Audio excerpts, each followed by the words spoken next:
So, I have this mess here now of frames that I dropped on the ground.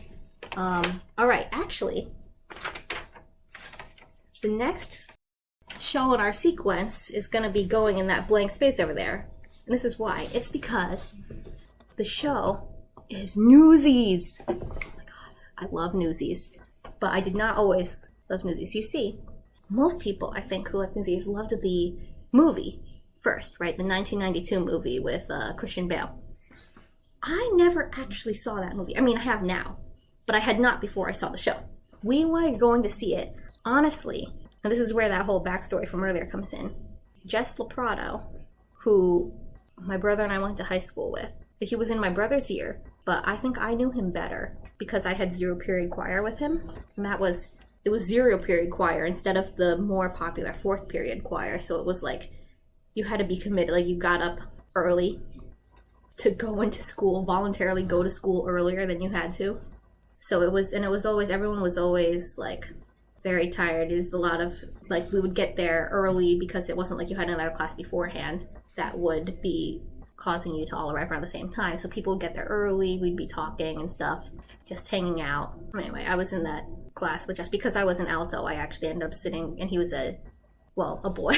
Like, I know they technically have their, like, tenor and bass and stuff, but there were only, like, 3 boys, so, I was, like, sitting next to him most of the time. Anyway, he was going to be in Newsies on Broadway, and so my family was like, oh, well, we gotta go see Jess. We gotta support him in his endeavors on live Broadway outside of Passaic Valley High School. Loyalty and everything. We also voted for him faithfully every week after on So You Can Dance. He was robbed. Okay. Anyway, went to see Newsies. I love Newsies now. That was the first time I saw it, though. I didn't know anything about the story or anything beforehand. But after seeing it, I was in love. I listened to the album all the time. I went to... This was now when I was, like, graduate college, right? This was the summer. I had just graduated college, or so I thought. It turned out later on that actually I had to take another course. Like, they called me up and they were like, hey, we know you graduated and everything, but it turns out you didn't actually graduate. We can't send you your diploma because you're missing credits. You need to take one more elective. I was like, what? Why wouldn't you tell me this earlier? I was like, I had already gotten a job, so I was like, all right. I ended up commuting once a week to school. I found a class that was one of those long classes that only met once a week. And I got permission from my boss to spend a semester doing only 4-day work weeks. I commuted to the class, even though it was like an hour and a half away. So like a 3-hour round trip. But some of my friends were still there at the time. I had only just graduated. So some of my friends were doing 5-year programs. Some of them were, younger than me. So that was fine. I would drive to class and I would basically play the Newsies cast album in the car and sing along at the top of my lungs twice a day, because going there and then coming back, because it was such a long drive that I just I got to the end of the album on one trip. God, it's so good. I love Newsies now, and it's been so impactful on my life because it's like my gateway now, especially once the live came out. Oh my god. And it's like the fandom came back to life, and I started following all these Newsies blogs on Tumblr, and that led to information on other Broadway blogs, and that led me to know a whole bunch more stuff about... This is how I know so much more about the current events of Broadway now than I used to know things. Is because I follow all these blogs because of Newsies. It's great. So let me show you our crazy huge display for Newsies. It's so much bigger than the rest of these. We used a frame that my mom had lying around. It was 18 by 24 frame. And the reason for that is that we have more paraphernalia for Newsies than just playbills. You know how in Seize the Day when they rip the newspapers apart with their feet and then they dance on them and then they crumple them up and throw them into the audience? Yeah. We have one. I caught it. It was great. You can see this faded part over here. I don't know if you can, there's like a glare, but you can see it's all faded. That's from a boot print from dancing on it. It's so crazy. And this newspaper, by the way, very impressive. This newspaper, they actually did make an effort to make it look like a newspaper from, you know, from like 1898. Or no, 1899 actually. July 20th, 1899. The world will know. Anyway, so we have the playbills, obviously. Just to add to this display, I displayed the tickets. Up here is a thank you card that we received from the cast. They sent this card, I guess, to everyone who had seen the show in their first year. It was like, thank you for a wonderful first year. We couldn't have done it without you.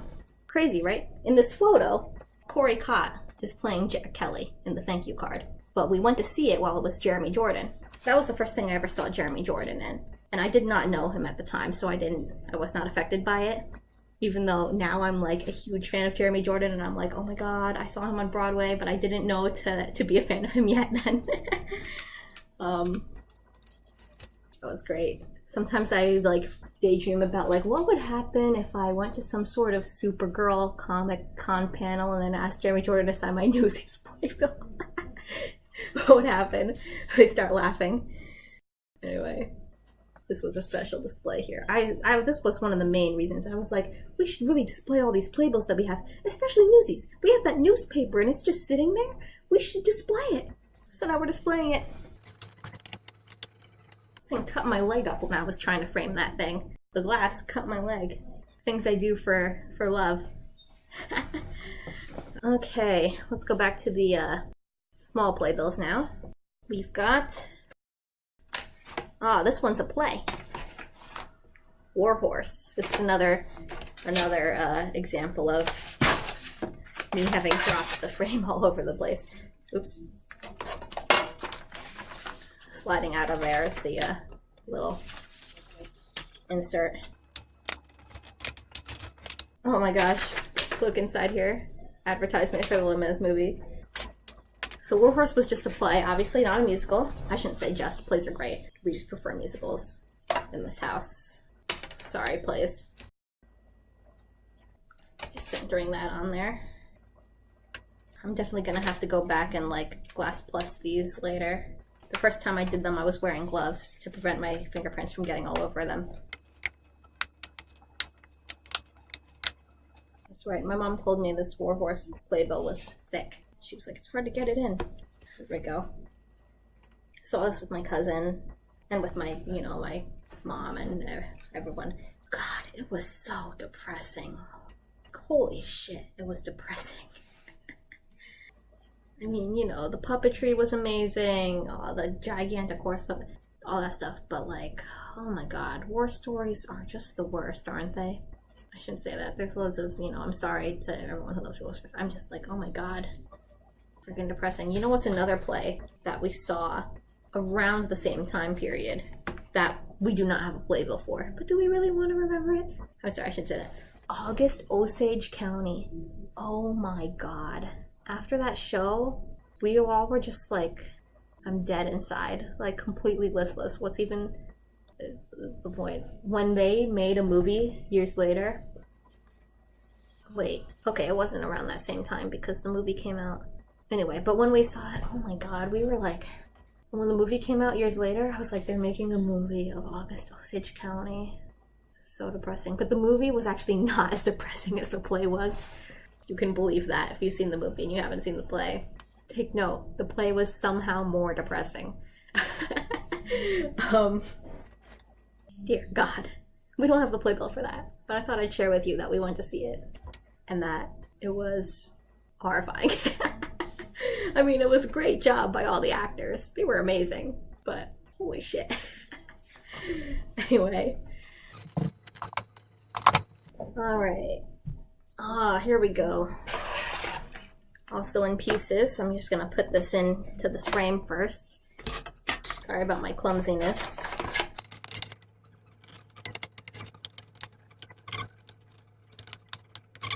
Next show up. The Book of Mormon! December 2015.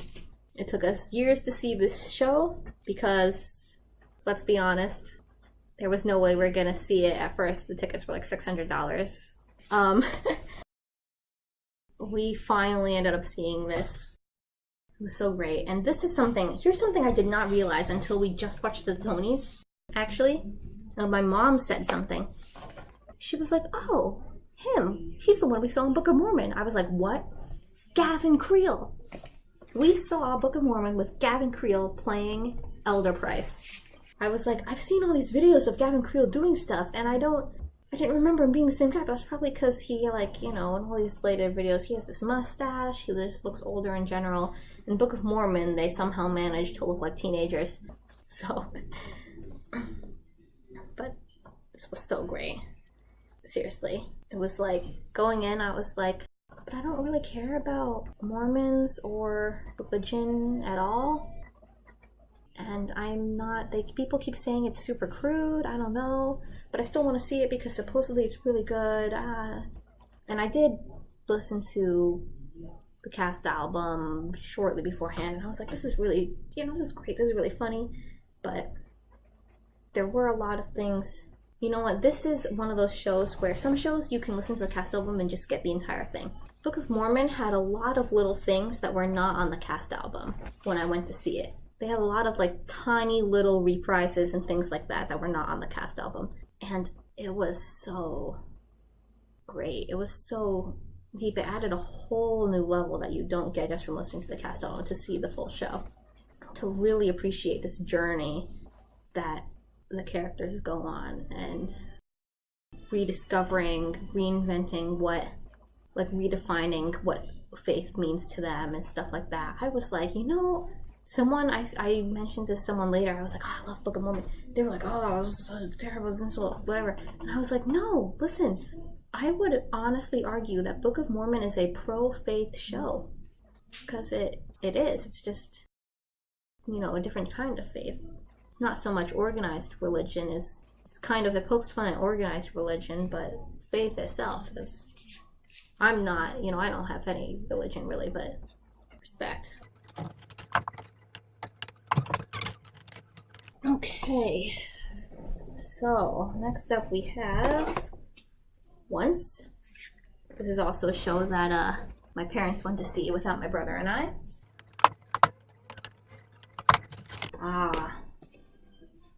Jersey Boys. This was so good. My parents did, but I, going in, did not really know much about any of the Four Seasons music. I mean, obviously there's songs that you hear because they're so big. But it wasn't until fairly recently that I started to really put names to actors or to singers or anything. I always was just like, oh, you know that song, I don't really care who wrote it. Or like, oh yeah, you know, well, I know the character's name, actor. I'm sorry, no offense meant. I went into Jersey Boys not really knowing anything about the Four Seasons.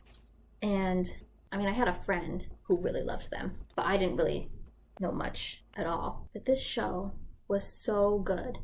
Like, when you go to see shows that are all music by one artist or something like that, there's this fear maybe that it's just going to be a vessel to show the songs. And if you're not really a fan of the songs, maybe you won't really like it. But the story was so great.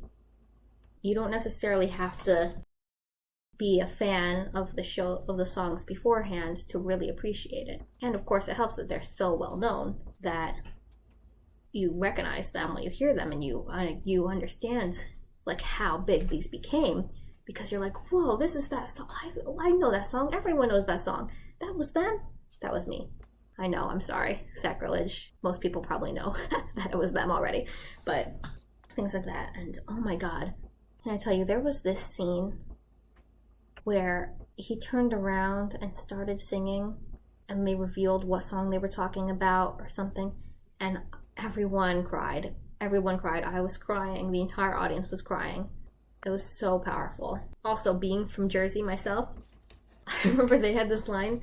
They were like, well, you might think that he should completely, you're this guy who was so terrible to him or whatever. It's like, if that's what you're thinking, then you're not from Jersey. And I was like, yeah, I think. Anyway. Now we're getting into the realm of shows that I might have seen without my parents. I mean, obviously there was How to Succeed with Darren Criss. That was my brother and I. But that was still with My Princess Bliss. This is the part where we're getting into more recent years where I started to see shows, you know, with my own money outside of my parents' permission or whatever. So here's a show that I saw. Actually, I saw this with my boyfriend at the time.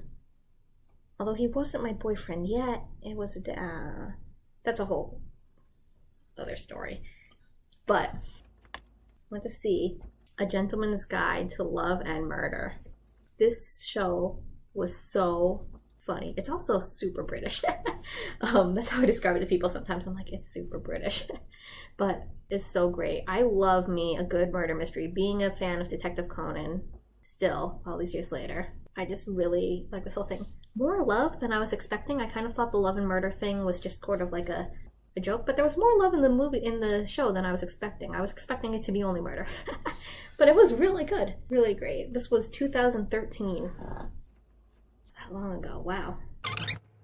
And, along the same vein, the next year, pretty much not on the exact same day, but pretty much around then, the same time period. So it was like, I was like, is this becoming an annual thing? Also with that same boyfriend, went to see It's Only a Play.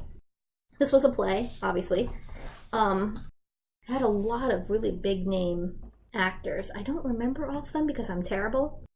And I am not as aware of people as other things. But I remember getting an ad for this and my mom being like, wow, what a cast. Rupert Grint was in it. Obviously, I would remember him. A whole bunch of other people, you know, Nathan Lane, Martin Short, etc., etc. This was about a play opening night party.